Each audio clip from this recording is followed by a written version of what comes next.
को powered by Vimal. Vimal बोलो जुबा केसरी. एकजुटीचा आमच्या मागण्या पूर्ण झाल्या पाहिजे. शेतकऱ्यांच्या मागण्या सरकार एकता युनियनचा मागण्या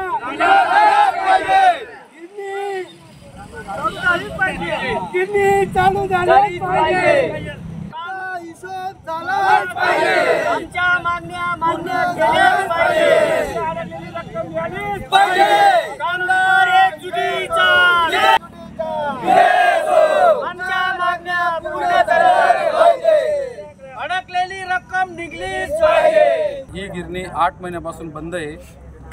तसंच आमचं एकच म्हणणं आहे की ही गिरणी तुम्ही चालू ठेवा या बंद ठेवा, पण जे कामगार घरी आहेत त्यांचा सगळ्यांचा हिशोब करून सगळ्यांचं सगळं मोकळं करून जे जे कामाला आता लागलेले आहे परत तुम्ही गिरणी चालू करणार परत बंद करणार हे काम काही करू नये.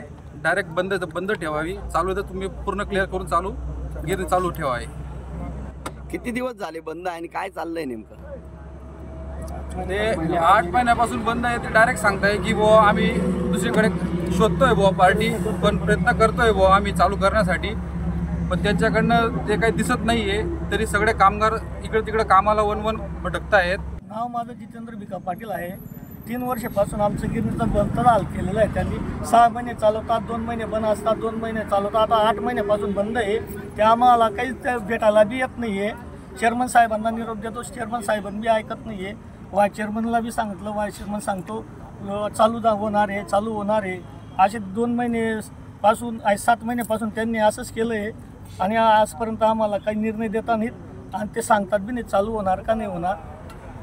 एकूण किती ते कामगार आहे? किती जणांच्या उपासमारीचा वेळ हे झालेला नाही हो, 1500 कामगार आहे. 1200 कामगार आहे. 1,500 कामगार आहे. बाकी रिटायर झाले बिचारे. रिटायर वाल्यांचं बी काही दिलं नाही त्यांनी. रिटायरमेंट वाल्यांचा हिशोब नाही अजून. आणि जे रिटायर आता झालेले आहेत हल्ली 5 महिन्यामध्ये त्यांना ते माहिती बी नाही आपण रिटायर झालो का काय आहे. त्यांना बी सहानुभूती काही दिली नाही त्यांनी. को पावर्ड बाय विमल. विमल बोलो जुबा केसरी.